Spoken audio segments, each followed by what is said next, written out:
So we will, in the afternoon session today, have different perspectives from the partner universities. In the morning, we had really inspiring and complex input from Abaroma and La Sapienza.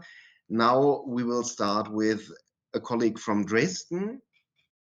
And well, I think it's enough about the project in itself. So let me welcome Professor Kristin Marek right now, just to introduce her in some short words. Kristin Marek works at HFBK Dresden, and she is a professor of general art history with a focus on pre-modern art. But, and this is really inspiring from my point of view and also from the student's point of view, she manages to connect even older in terms of historic art history topics to current artistic questions and discourses. So when she's teaching, she always tries to create a bridge between contemporary questions and general art historical information.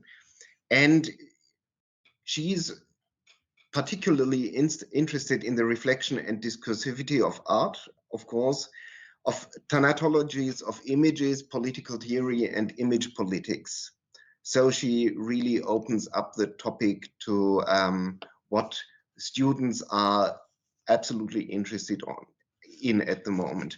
And in her current work, she focuses on an extensive study of meta-pictorial discourses associated with the pictorial subject of the corpse. That is, of course, inner image reflections in art. And here I refer to her text, The Alienation of the Image on the Aesthetics of the Corpse in Art. And she's laughing because she knows the text and she knows what I misread right now. So,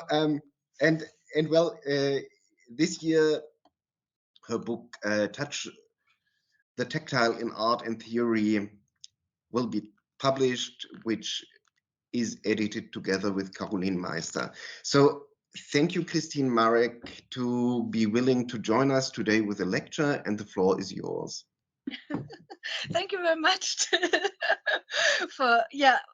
for this kind invitation to your very international round here, which I very much appreciate to allow to join today. So it's really great. I really love the project and to talk with colleagues from so many other institutions and countries. So that's very amazing. So I hope, it will work. So I'm very happy to speak to you all here and will bring in a perspective that on the one hand concerns a little bit like Till already said, me in my own research, my research as an art historian, and which is of course a historical one. So I bring in the historical perspective now, but on the other hand, it's also connected to artistic work and education here in Dresden, where the workshops play an important role. The workshops are interesting places anyway, because they link the art production of the present, also of us today, for which our academy stands as institutions and as places of artistic teaching as well. The workshop links it to various histories. On the one hand, which is often forgotten, to a history of technology, which includes, for example, printing processes as well as casting or firing techniques, material science, and especially the history of technology and media of the machines, apparatuses, and tools used in the workshops. On the other hand, the workshops establish a cultural historical connection to image making, which is much older and that is not to be forgotten. Image making, which is much older than the history of art itself. So, and now I start. So, because we use Zoom at Dresden. So, it cannot be recalled often enough that until modern times, roughly the period around 1500, the production of images, that is, panel paintings, frescoes, or even graphic works, was among the activities of the craft. It was organized according to the rules of the guilds and took place exclusively in workshops. There was little or no distinction of rank between these other craftsmen. What does it mean for the visual arts, which for a long time have always been referred to as fine arts or visual arts, and also as liberal arts, which is in German freie Kunst? Until the 16th century, what we understand today as liberal art was not assigned to the liberal arts, the artes liberales, but, like the other crafts, to the artes mechanicae. Also artes mechanicae. The mechanical arts were mainly those activities that were associated with manual labor. Painting as well as sculpture were thus on a level with activities such as gardening, cooking, building, or even that of armor making. And I show you here an illustration of 1213 from the illuminated manuscript Die Sfera, preserved today in Modena. It shows several workshops where various activities are carried out, including, like you see, metalworking, writing, carving, and also painting. In keeping with the craft profession, many of the craftsmen now famous as artists did not belong to the upper class, but came from simpler backgrounds. So, okay, how to do it? For example, Sandro Botticelli, marked right in the picture.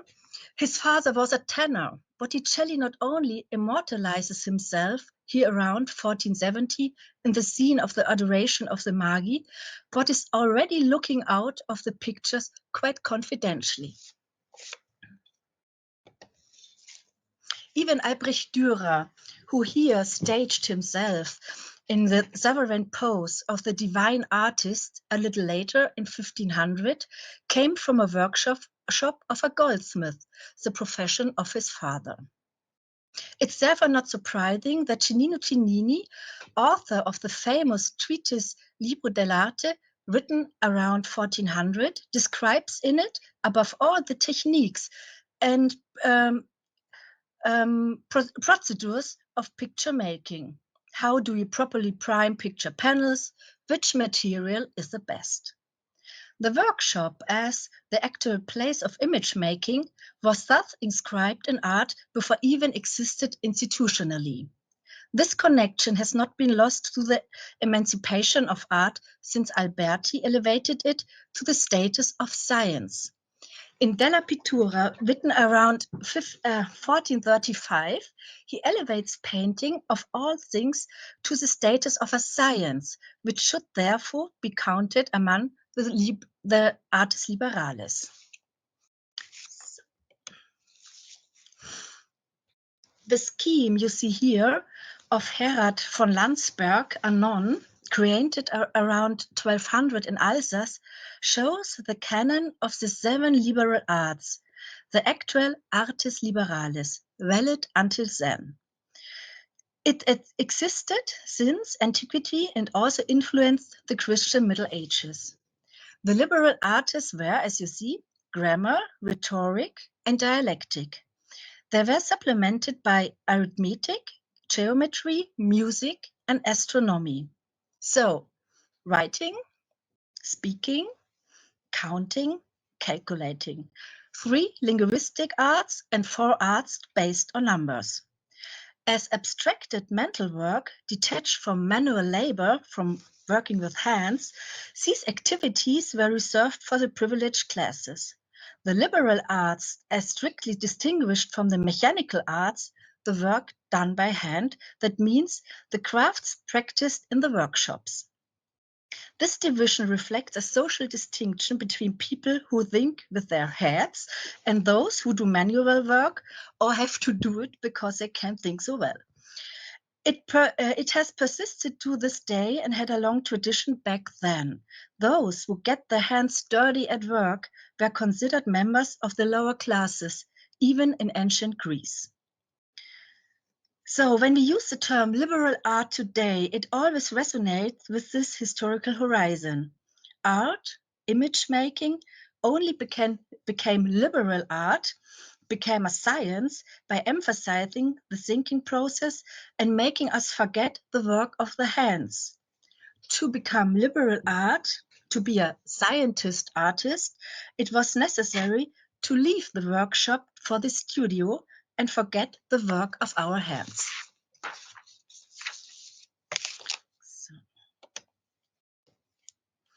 against this background, I would now like to turn my attention to two actual works by the sculptor Asta Gröting, working in Berlin and teaching at the Academy of Fine Arts in Brunswick, Germany. The two works deal with the knowledge increasingly suppressed since modern times that is acquired in the artistic creative process precisely through the work of the hands. This also seemed to me to be productive for the reflections on the potentials and possibilities of artistic research.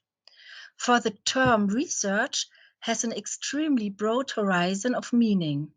It ranges from experience to investigation to research. However, research is by no means to be equated with knowledge. Investigation is not the same as knowledge, but investigation or research can, of course, lead to knowledge. So is knowledge really acquired through the work of the hands, through the doing of the hands? And what about the artistic knowledge of the researching hand of the artist? Gröting's two video works, both around 50 minutes, were made in 2015 and 2017. And I show you here first an excerpt from the first work, which is called or named Touch of 2015. And I hope this is working now. So. And the work don't have tone, also it's without sound.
So we stop here with the face of Deborah Levy.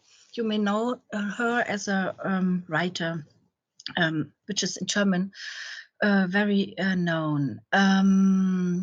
Genau. While here the artist's hands and the scanning of the human faces are the focus. The second work which is named Touch Ton, means touch clay, is about the process of manually shaping and modeling a face on a head-shaped early blank. Here too a short excerpt, and here I just show you the link on Asta's homepage, where you can see the videos over the whole length, about around 15 minutes. So the second work, Touch Clay.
So, and I stop here.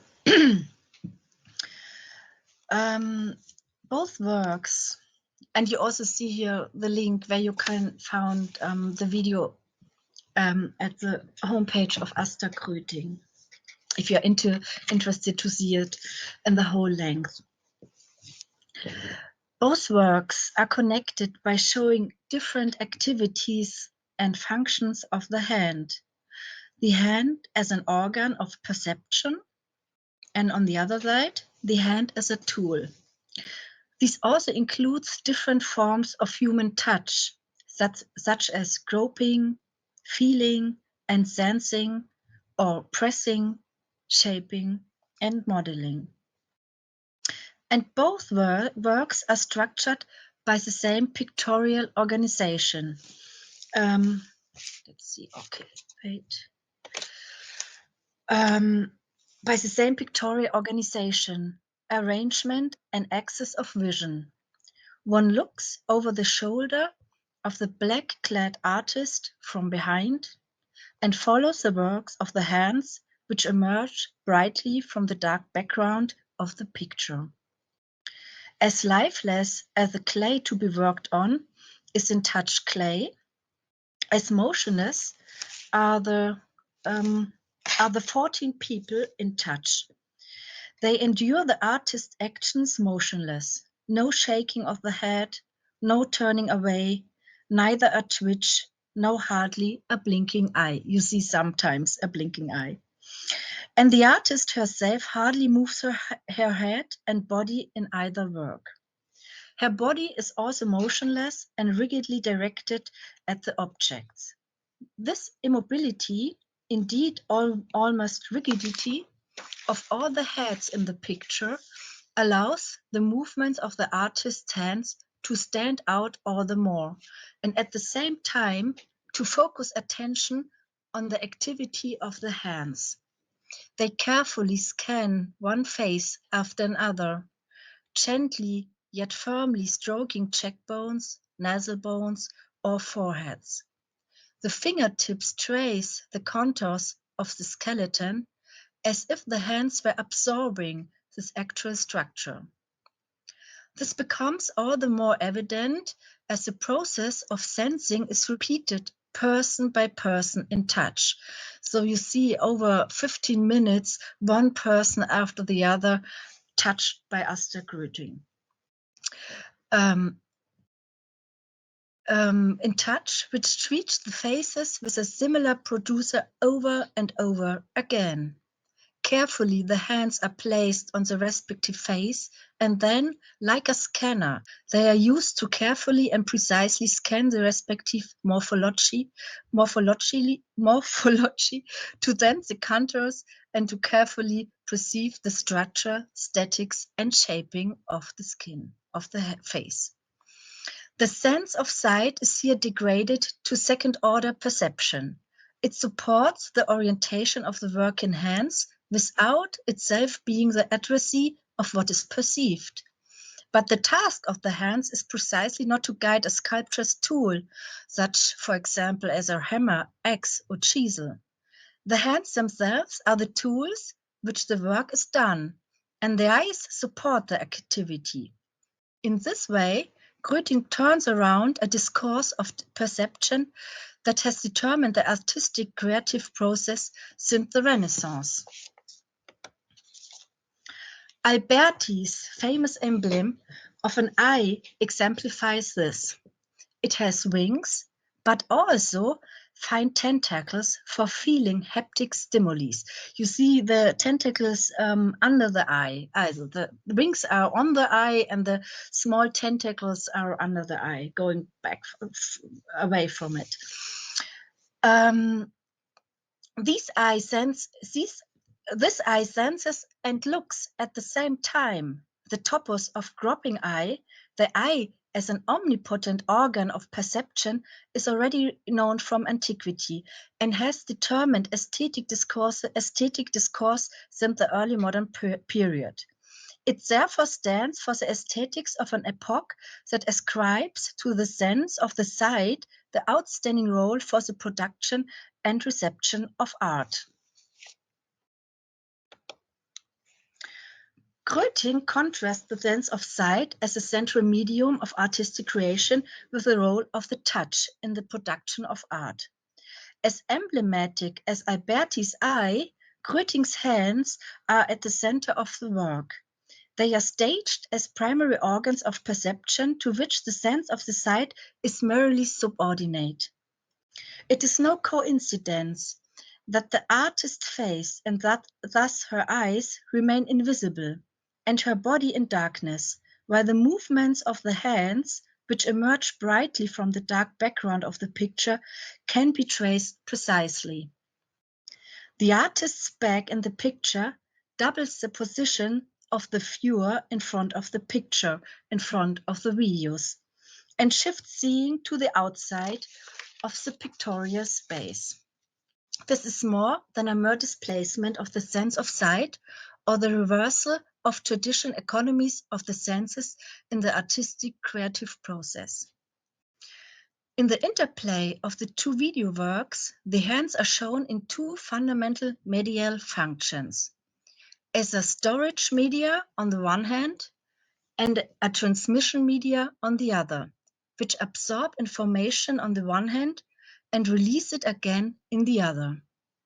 While touch is about the process of storing, the human face in touch clay, as we see it here, emerges from the transmission of information, which appears in the application as a specific hand knowledge.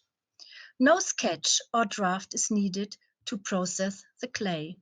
Here, only the morphological knowledge previously gained from the human faces is retrieved, which the hands have stored. The artistic work here is thus essentially based on a tactile experience, acquired and retrievable by hand, an implicit knowledge, as one may call it with Michael Polanyi. This refers to knowledge that is present but cannot be named. Central to this tacit knowledge is becoming evident at the moment of its application. Quote Polanyi: "In the act of communication itself, a knowledge is revealed that we do not know how to communicate." Polanyi states, who himself, quote again, conceives of science as a special kind of sensual perception. End of quote. Against this background, touch and touch clay appear as a splitting of two central moments of an implicit knowledge, namely its appropriation and application. What is performed here could also be described as the artistorical paradigm of artistic autonomy, which culminates in the concept of genius of the 19th century and thus of an art economy in which authorship represents a central category. At first glance, automated processes of image production do not seem to play any role at all in Gröting's two works. Supposedly, it is exclusively about the individual and manual of genuinely artistic creation that draws it entirely from a penetration of the intuition and implicit knowledge. The undisturbed view of the artist's actions as staged in both video works, however, makes one forget that the ultimately chosen form of the artistic work here is in each case the video, and thus a classical technical recording medium. Its documentary use, the fixed, immobile standpoint of the lens, and an always identical image setting underscore the reproductive, purely mechanically registration work and work of recording. In terms of media technology, the artist's manual shaping work is interwoven here with the technical paradigm of the digital. From the perspective of a chronology of artistic media, the video as a reproducing print medium makes the manual production in the age of the digital appear as a mere anachronism, as a technique of the oldest origin, which meets its opposite in the here and now with the digital. The two works could thus also be read against the background of current discussions, as we mentioned this morning, about a so-called post-digital art, that in the face of omnipresent virtual realities and dematerializations, the recourse of pure materiality. More interesting, however, seemed the artistic recourse to the historical entanglements of a manual knowledge and economies of touch in art. In the age of art after Duchamp, in which the question of art and non-art is no longer one of the procedure or of the technique, but one of the mere definition, the question of media technology is posed differently. Here, the handedness of touch becomes an anachronism into which the history of the connection between handed knowledge and economies of touch in art is co-told. What conclusion can be drawn from this field? What conclusion can be drawn from this for the field of artistic research? For the question of artistic research, this should mean taking one's own knowledge, the knowledge produced in art, seriously as one's own. In other words, to make strong the specific knowledge production of art, which is closely connected to the knowledge of the workshops, and to develop from this an independent concept of knowledge. It will not coincidence with the concept of knowledge in science, but it will also be founded in science. Though that's it for the moment from me. And I thank you very much for your attention. And I recognize I'm very shortly, but I think maybe that's good for discussion or for the time schedule today. Thanks once more, Kristin Marek, for that really inspiring lecture, which also spotlighted some aspects of the discussions in artistic research, which play a crucial role, I think. And well,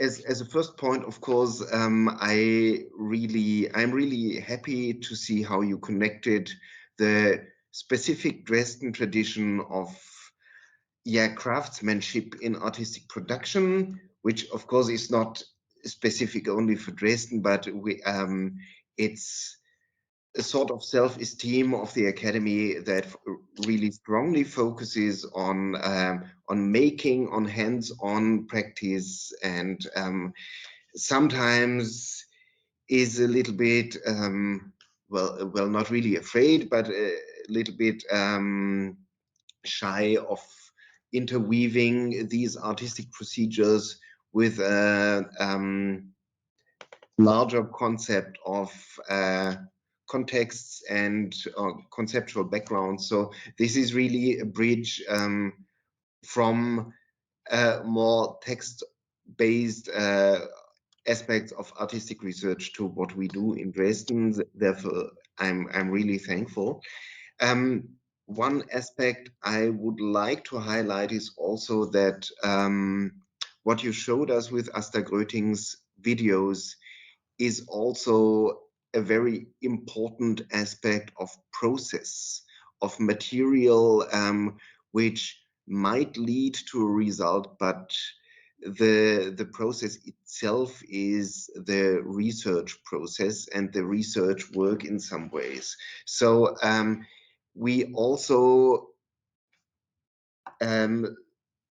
we leave the concept of the artwork, the final artwork, as the most important outcome of an artistic production process, and we focus more on what really is happening, because this self-reflective process, which is fantastically done by Asta Gröting just through the video, because the video says all, you don't need any text anymore, but you get all the information out of the video.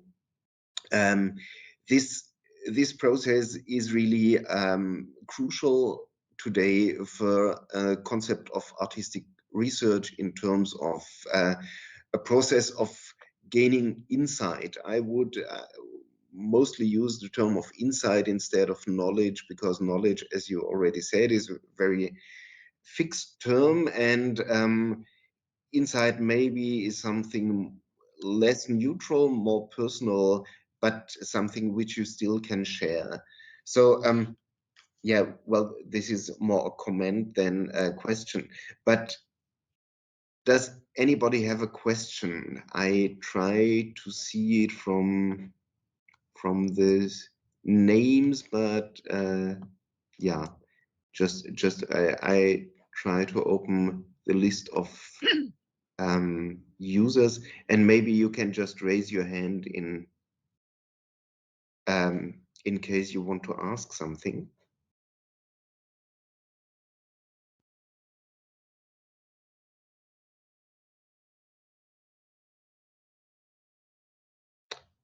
So, well, in case there's no question, what I would be interested in is we had a very strong pedagogical impact in the morning, and I wonder, how can I say,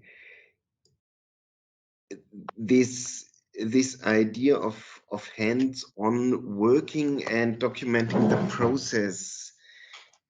How do you think it could be interwoven with, on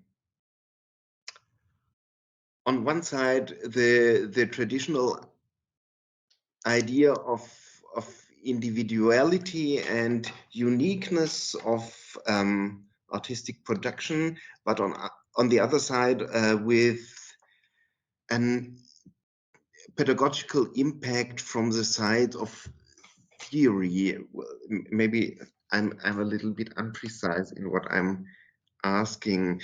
And to let me help you.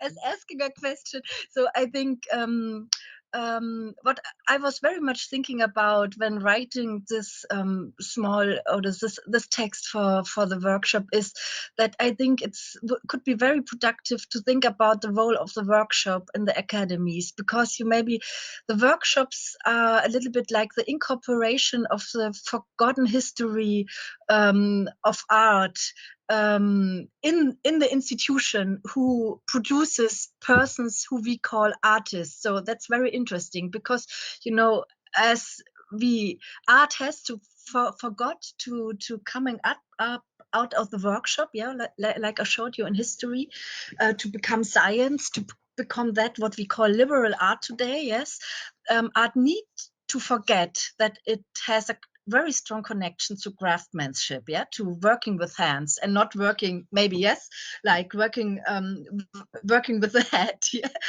So coming out of doing and of a special knowledge, what means to be able to do something. Yes, like Asta shows in her works very well. That's the reason why I love them so much, because you can really see like the hands are doing the work, and the hands are the medium where the knowledge is, it's preserved, and brought to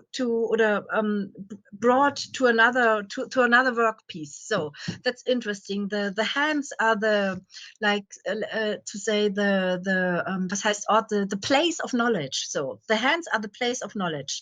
It's not the head. The hands are the place of knowledge. That's what Polanyi say. It's this kind of tacit knowledge, and I think it's very interesting for understanding where, if we want to know where we are, if we are working at art academies, to think about really what does it mean that we have workshops that the workshops are so important at the one hand, and at the other hand we have the structure of classes where the artists are teaching, like we in Dresden have.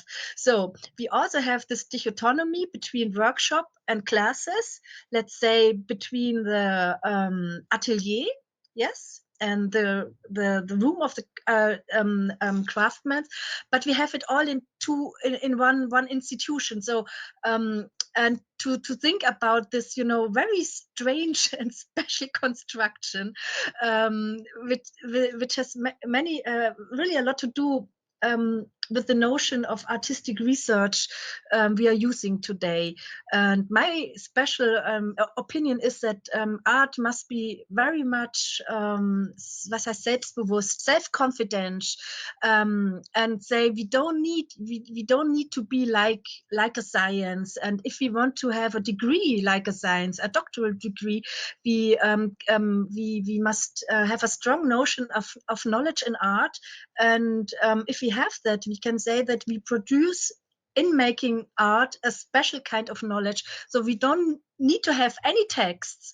We just have to produce art to become a doctor, to get a doctorate degree. So to strong as a position of art, and to really take it serious as a place and for producing knowledge, but a very special kind. And there comes Polanyi, who is for me very interesting, because he says the sciences also have to think about a tacit knowledge they are producing. And that's what we are doing also. I use a PC and I use my hands to write text. And what's about this tacit knowledge, which is also, represented in my so-called theoretical research. So maybe we should think much more about tacit knowledge in science, and stronger the notion of knowledge in art, completely independently from science. So that's a really interesting thought. Thank you so much. We have two questions now. I think the first one was Costanza Barbieri. So please, Costanza. Yes, I am very happy and interested in, as well as impressed by this interesting talk. And it's a useful way also to stimulate new question and new discussion. So I have a very quick question.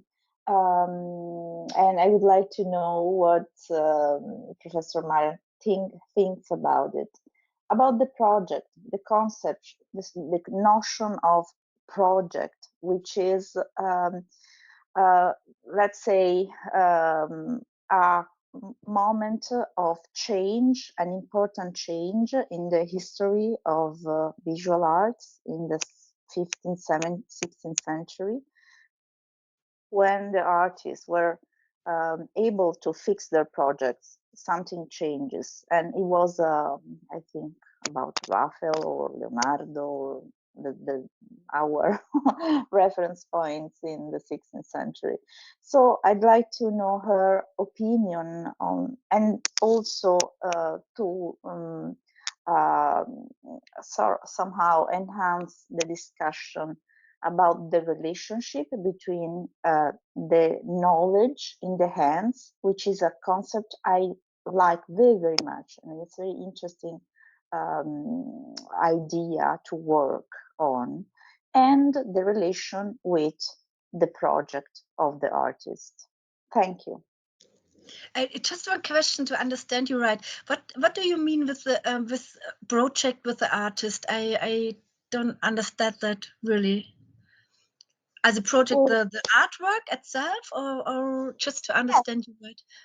The project, because every artist works in advance to her or his work, planning and reasoning and finding a fil rouge to follow, a concept to show, an idea to which is worthwhile to develop.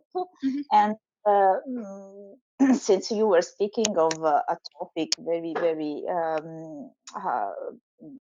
fundamental in the history of visual arts, the changes between mechanical arts and liberal arts, and the new role that the artists take on in the 15th and 16th century, speaking of Giambattista Alberti. Well, all these artists work on the idea that the arts are research as well as as well as liberal arts, mechanical arts, especially the visual arts, are based on a theory, which is perspective, which is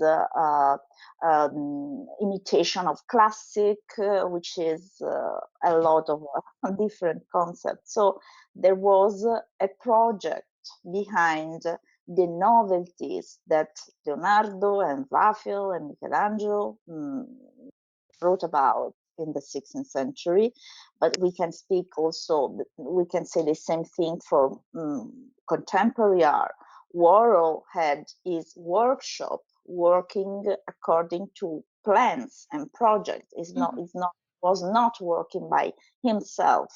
Everything he was signing was the result of a project where other people were involved, and they were working according to a project by the let's say the master of the workshop.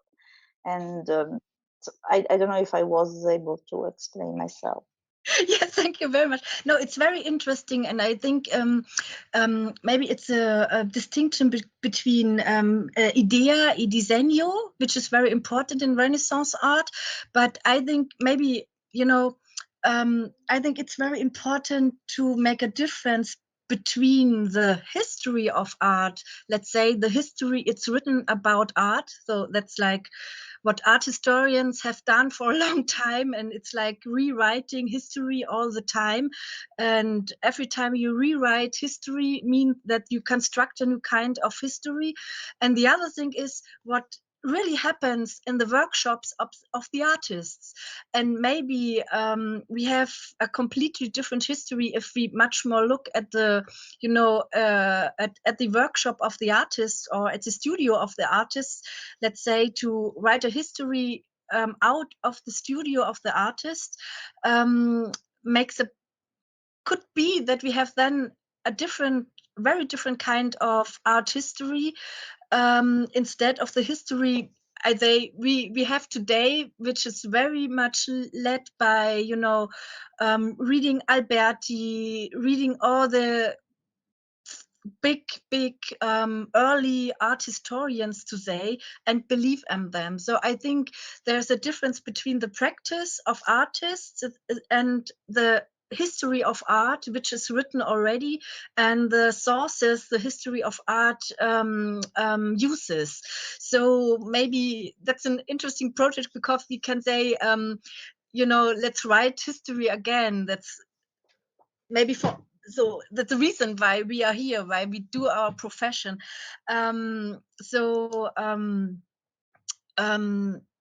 We have already research who insists on a moment, who says that thinking of things we can name disegno, it's not named disegno, but the moment of disegno for sure exists in early medieval art. So the people don't start to do something without thinking. Though from modern times, you can say art is always concept art. You don't have art which is not concept art. So art always need to have a concept, but maybe the shift in Renaissance art is that you have an argument. You need this concept as argument to emancipate art and to separate it from the craftsmen, from the workshops, and make the turn to be a science. So maybe just Renaissance is a moment where this notion becomes strong and have a specific role in a specific discourse, which means that artists become scientists. So let's say like that. But I would say, there is no art without concept anyway. Started in pre-modern in Ur- und Frühgeschichte. If you look at the first hands-on prints in the, was ist Ur- und Frühgeschichte, Herr Baumau? Oh my God. Oh my God! Well, Neolithic Neolithic areas, where we have the first fingerprints on the walls, yes, and to do a fingerprint also means to have a concept of printing something. So also these people had a concept. So but they don't call it disegno. Okay, thank you. We have two more questions, and I hope that Andres Tegmanis will not be angry if we still raise these questions. And thank you, Andres. If we raise these questions, so the first one would be Alberto Giretti from Abaroma. Please, Alberto. Yes, thank you very much, Kristin, for your talk. Can you hear me? Yes. Yes, okay. Yes, very, of course you pushed. I was very open to this morning stage, asking for contribution and for you, so challenging us. I think I was too open and you push us on the very, very border, on the limit, to the limit. But anyway, this is very, it's fantastic from that point of view. And I'm perfectly aware that nobody has a recipe right now in terms of what can be done with technology. And going back to the pedagogic, strong pedagogic that inside it till this morning mentioned about this morning. I mean, this is not a recipe. We are on the research side, and of course there are limits in providing technology. But given that, tell me, I just want to know whether I rightly understood that these are experience that you show us. Artistic experience, let's say. This is, as you say, arts without knowledge, without words, any word, just hands, you know, everything is on the hands. So you first have a perception, then as an introspection, and the introspection remodel according to with the memory. Am I right? So there is a sort of self-reflection and, as I said, introspection that draw the hands, and everything remains on hands. No word, not any word, just there, silent. So you just throw away all the philosophy, aesthetics, and all the everything, No. because anything is is below the logical level, or the theoretical or logical level. But then. Just one step more. This is for me to understand. Okay, try to keep my point. Then, if this can be, is that an experience for teaching? I mean, did you do that in laboratory? I mean, just make many students, and then the teacher issue the same experience with many students, and then meet the students and comment on the results and exchange ideas, because they both look at the results of this experience and say what has been done. Am I right? So at the end, at the very end, there is some communication, some judgment about the results of the work. Am I right? It is the teacher that, even in a studio-based, I mean, in a studio-based apprenticeship, there is something, a commitment or an assignment that the teacher gives the student, whatever it is, and then the teachers go there, or the artist, the main artist, go there and say, okay, you're right, I would say that, we note that, etc., etc., etc. Is this the follow-up of what have we what we have seen in terms of educational scenario? Is that conceivable? I think. So at the end, some words arise, even in the deeper subliminal experience of driving your end with eyes closed in a shape of in a piece of clay. And if this is the case, maybe some logical, some quality aspects of the some critical aspects, let's say, of the piece of work arise and is communicated. And possibly this is a small hook that we can, but I'm not saying that we have to use digital technology or whatever we use in every context. Maybe there are contexts that are run on their own and perfectly aware. But then, I mean, we have to be, in my opinion, we have to be, I think, aware that there are many different degrees where the artistic conception or the ideation of creativity can arise. I mean, we can also draw a different path from pure conceptual level for pure ideas into matter. So just to comment on, I mean, that's we have to be flexible. No, I'm very close to you, and I can follow you in everything. You know, I think my point was to point out that we have different places for knowledge, and you know, the body is also a place for knowledge. So that means, and as we have the body as a place of knowledge, yeah, the body can also be you know, the media to transmit this kind of knowledge. And in this case, we don't need to think about it. Yes, it's what Polanyi says, this kind of implicit knowledge that cannot be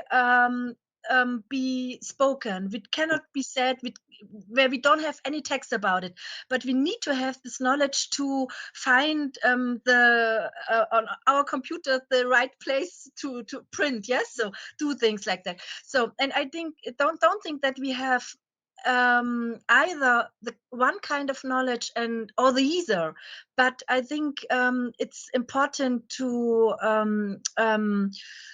recognize that we have different kinds of knowledge, and they all come together. Though I'm really a huge fan of philosophy and theoretical thinking, so but you know, I think we have, so, and if we're talking about, you know, artistic research, and if we're talking about the, you know, for the institutional problems we have, for example, in Germany, to argue that there should be existing PhD in art, yeah, there my opinion is to make strong what kind of knowledge is produced in art itself as a material result. Yes, so, and there, this is institutional structural discussion. We could stronger and we can think about, if we stronger that in Germany, to say, okay, maybe we don't need to be science, be art, and what kind is the knowledge we are producing in art. And then comes philosophy, and then comes art history. But you know, I'm, as an art historian, I first need some artwork to can start to think. Yes, first come the artwork, then then me. So, and that's the point of my talk. It's not either or the either, but it's looking at us. Totally, You know, agree with you. Thank you for your insight. I mean, I learned. So, I would like to add one point, because if you juxtapose these two works by Asta Gröting, there are, of course, aspects which are not visible in that moment.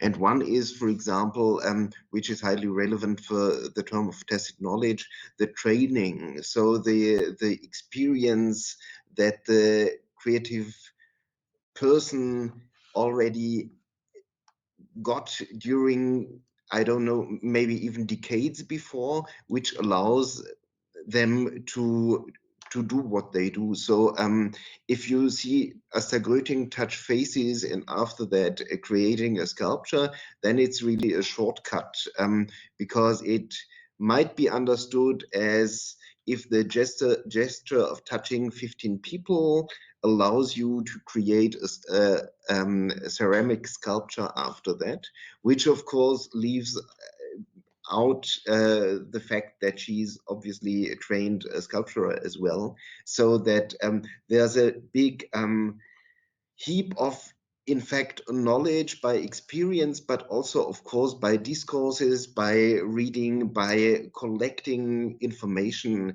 lies behind the whole process. And this, of course, would also become visible as soon as the product itself, like the sculpture, becomes a part of the exhibition process as well, and is not only, so to say, the proof of the process. And these 2 points just have to be taken into consideration as well. Then I think we have a really broad range between embodied knowledge and intellectual knowledge externally. Yeah. Okay, there's one more question by Zoltan Segedi Masak. So please, Zoltan. Yes, thank you. Just a very quick remark as time is passing. I absolutely agree with you, and I would like to add one confirmation. I'm a rather cube-minded artist who works mostly with machines, but I would like to emphasize that that the process is not entirely different. So you have to experience things. I don't consider a simple 3D printer. I don't touch the material itself because I would get burnt, but I have to do experiments to see how the algorithm and the physical reality of the material concludes to something. So it's the same type of cognitive process what a sculptor or a painter does. And I'm not speaking about so-called immaterial things like virtual reality, where pixels and voxels have their material qualities as well. You have to do the same process to experiment, starting with trial and error up above. So it's still very important, no matter how what kind of tools or what kind of machines, robots you use as tools, as extensions of your body to do artworks with. You need places, and that's why the institutions for artistic experimentation, like art schools, exist, because students need to experiment, and they need experiences, concrete experiences of the materiality of sometimes the immaterial. And the other thing what I would also emphasize that I'm absolutely agree with Kristin about that it's a very dangerous thing to have these doctoral programs in art, because you need to focus on the artistic quality instead of writing papers.